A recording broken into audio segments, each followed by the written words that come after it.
tous, bienvenue dans ce nouvel épisode de Gonbe, un épisode placé sous le signe de la reprise. En effet, je suis totalement désolée, ceux qui me suivent de près sur les réseaux sociaux savent, j'ai déménagé en courant de l'été et honnêtement je n'ai pas du tout anticipé les complications logistiques que ça allait entraîner, et même les complications en général, donc je suis navrée. J'ai pas publié les épisodes que j'avais promis, ils sont enregistrés, ils sont presque finis de monter, etc. Il n'y a plus qu'à, c'est juste que pour l'instant ils sont sur un ordinateur qui n'est pas branché, voilà. J'enregistre actuellement sur mon téléphone, posé sur un rouleau de papier toilette, voilà, vous savez tout de ma vie. Je suis donc sincèrement désolée d'avoir pris du retard sur mes publications. Et pour me faire pardonner et surtout pour reprendre dans de bonnes conditions, on va commencer par un épisode chill de moins de 5 minutes. Un épisode de news avec une sélection de 3 petites anecdotes finalement. Choisies comment ? Eh bien, une qui m'a beaucoup énervée, vraiment beaucoup. J'ai ragé toute seule en lisant les articles. Une qui m'a beaucoup fait plaisir. Et enfin, une news, une petite nouvelle que j'ai vue aujourd'hui et qui m'a un petit peu abasourdie. Voilà, je ne vous en dis pas plus, non je déconne, le but de l'épisode c'est de tout vous raconter, donc on y va.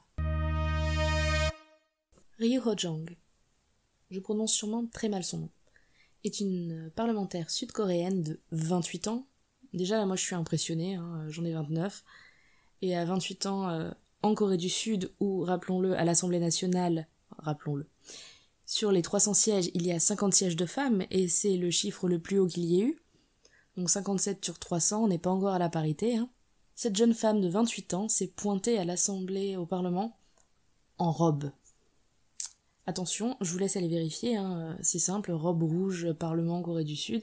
Vous allez voir, on n'est pas sur du Lady Gaga, on n'est pas sur une cérémonie, les Oscars et tout ça, non, c'est une robe que vous trouverez en termes de forme et de motifs à Kiabi ou cache-cache, clairement.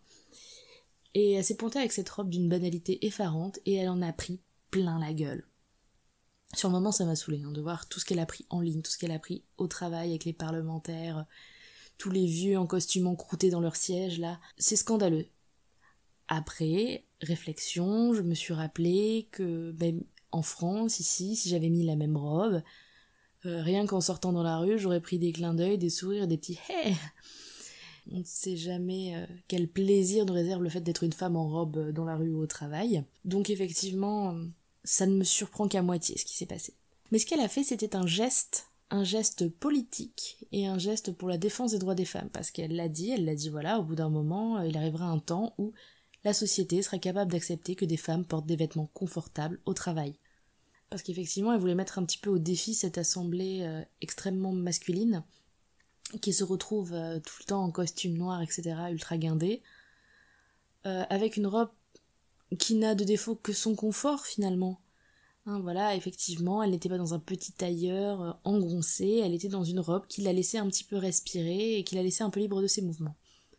Et elle a dit que des femmes vivaient ça tous les jours au travail. Effectivement, en Corée du Sud, on ne va pas travailler, entre guillemets, en civil, vraiment, il y a quand même des codes vestimentaires, on le voit dans le métro. Ceux qui vont travailler au bureau, ils ont leurs attachés case, leurs costumes, etc. souvent. C'est un petit peu compliqué pour la place de la femme, voilà, elle essaye quand même de briser les codes, ce qui a d'ailleurs été salué par plusieurs parlementaires aussi, mine de rien, notamment Ko Min-jung du Parti démocrate qui est actuellement en place. Mais le souci, c'est qu'il y a du boulot, et moi, ce qui m'a énervé, c'est d'une part que cette robe fasse réagir tout le monde, parce que déjà, ça m'a énervé, elle est pas rouge. Dites pas, c'est une robe rouge dans les titres, on croirait qu'on est sur un Clinton Gate ou je ne sais quoi, alors qu'elle est même pas rouge, elle est multicolore. Et ensuite, ce qui m'agace, c'est que, en fait, on peut pas porter une robe et être tranquille quand on est une gonzesse, en général. À noter, pour l'anecdote un peu rigolote, notez quand même que cette personne est une de mes nouvelles idoles, la robe qui se vend quand même 80 000 won, c'est-à-dire à peu près l'équivalent de, on va dire, 70 €, a été sold out rapidement après être passée dans tous les médias. Voilà, donc si vous vouliez vous la procurer, vous n'y arriverez pas. Voilà, je suis navrée. Petit point avant d'aborder la deuxième news, j'ai dit une petite bêtise. Les gens dans le métro, ils ont pas forcément des attachés case, ils ont surtout des sacs à dos.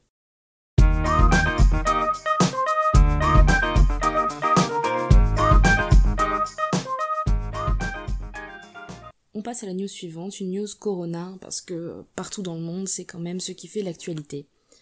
En Corée, il y a eu 166 nouveaux cas, voilà, ce qui apporte le bilan total à 15 039 malades et 305 décès. Ça peut paraître assez peu par rapport à d'autres pays du monde, comme notamment la France et l'Italie, ou le Portugal, mais c'est assez énorme, surtout que la Corée, qui était partie quand même pour étant le deuxième pays le plus touché en février, avait bien réussi à endiguer l'épidémie. Ce qui fait qu'ils ont bien durci les mesures de protection contre le corona. 1/3 des enfants maximum par classe, la fermeture des établissements publics, bibliothèques, musées, etc. Interdiction de se réunir à plus de 50 en intérieur, et plus de 100 en extérieur. Tous les établissements à risque, ils recommandent de les fermer, donc tout ce qui est karaoké, resto, gym, etc. Les stades à nouveau fermés. Par rapport à ça, quand même, voilà, le pays se retrouve à nouveau un petit peu paralysé, entre guillemets, voilà, par le coronavirus, ou la Covid, je ne sais plus ce qu'on dit ou ce qu'on ne dit pas. Je sais juste que c'est la merde.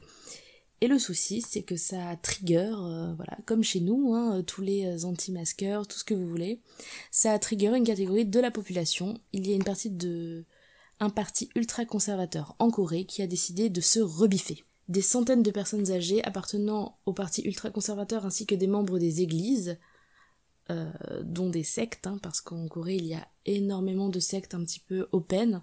Un jour on vous racontera comment avec Herculea on s'est retrouvé avec 2 personnes qui ont essayé de nous recruter en plein milieu de la rue.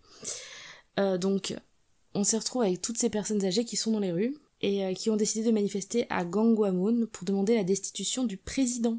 Voilà, le président Moon Jae-in, qui en plus connaît une baisse de popularité suite à une réforme de l'immobilier, mais aussi une demande de ne plus aller au culte religieux. Et ça ne plaît pas. Donc on se retrouve avec des manifestations, mais une marée de personnes dans les rues de Séoul, franchement recherché, c'est très impressionnant. Les rues sont blindées. Des gens qui, pour montrer leur opposition, ont mis le masque sur le menton. Je vous laisse imaginer la catastrophe dans 2 semaines que ça va être. Sachant qu'il y a pas mal de clusters liés à une chaîne de fast-food, Loteria, et à une église de Séoul. La grosse reprise des cas avait été occasionnée, donc il y avait eu une histoire à Itaewon, on en avait parlé dans un épisode précédent, mais aussi et surtout car il y avait eu un rassemblement religieux à risque qui avait occasionné un nouveau cluster. Donc voilà, c'est une news qui m'a laissé un petit peu sur le cul. Voilà, la Corée durcit ses méthodes, il y a des manifs, mais vraiment regardez les images, ça je peux pas vous le partager en podcast, c'est vraiment ça qui est très impressionnant, c'est une marée humaine.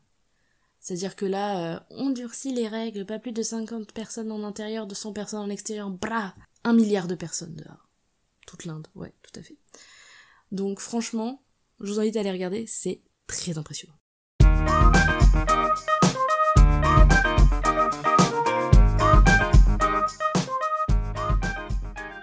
Sur ce, on va passer à la 3e petite news. 3e point. Vous vous doutez bien que si c'est un point qui me fait plaisir, c'est probablement un point drama. Évidemment, je pourrais vous parler d'autres actualités du pays du matin calme. Je pourrais vous parler du fait que la Corée du Nord a fait sauter le bureau de liaison entre les 2 Corées, mais également des frictions qui évoluent tous les jours entre la Corée du Nord et la Corée du Sud. Je pourrais vous parler du maire de Séoul que l'on a retrouvé décédé dans des circonstances très suspectes, ou de l'ex-petite amie de Guhara qui a été inculpée dans le suicide de cette dernière. Mais à la place, je vais vous parler d'un drama. Le drama dont j'ai envie de vous parler est Stranger, un drama de 2017. Le genre d'après My Drama List, donc un site spécialisé en drama, est thriller, mystère, crime, drama, investigation. L'histoire, je vous la fais courte, c'est un procureur qui tombe sur un Maccabée, pas vraiment par hasard. Ce Maccabée se jette presque à ses pieds, et donc il va commencer à enquêter, et durant l'enquête, il va travailler avec un lieutenant de police, une lieutenante de police, Han Hyo-jin, incarné par Beduna, qui est bien connu de pas mal de monde pour son rôle dans Sense8, et son rôle dans Kingdom, le drama qui parle de zombies, dont la 3e saison sortira logiquement l'an prochain. Alors pourquoi je vous parle de Stranger ? Déjà parce que j'avais adoré, ça fait 3 ans que j'attendais la saison 2, et la saison 2 est sortie hier, soit le 15 août 2020, donc c'est une news, techniquement. Et franchement, j'ai adoré. J'ai adoré parce qu'on a cette enquête qui se mêle à de la corruption, qui se mêle à beaucoup de choses très sombres, très révélatrices de l'être humain. Non, je vais pas divaguer, j'ai adoré. Après, effectivement, il y a un certain investissement, comme à chaque drama. On en a beaucoup parlé pendant l'épisode avec Monsieur Series and Friends. Effectivement, c'est un peu surprenant, j'ai l'habitude, mais on part sur 16 épisodes d'environ 1 heure, donc faut s'accrocher. Mais testez le premier épisode, et s'il vous plaît, franchement, foncez, c'est un super drama. Pour la saison 2, je peux rien en dire, parce que littéralement, je vais la commencer après avoir publié cet épisode, donc j'en sais pas plus que vous. Et voilà, c'était ma 3e news, un petit point drama, afin de vous appâter à Drama World, ou Dramaland, hein, ça dépend, voilà, c'est comme la Corée du Nord, Corée du Sud, il y a 2 pays. Et je suis navrée, j'avais promis moins de 5 minutes, et je pense qu'on a peut-être dépassé les 10. En même temps, voilà, il y a des standards à respecter chez Podcut, hein, c'est quand même le label du roi Stephen. Il y a des règles à respecter.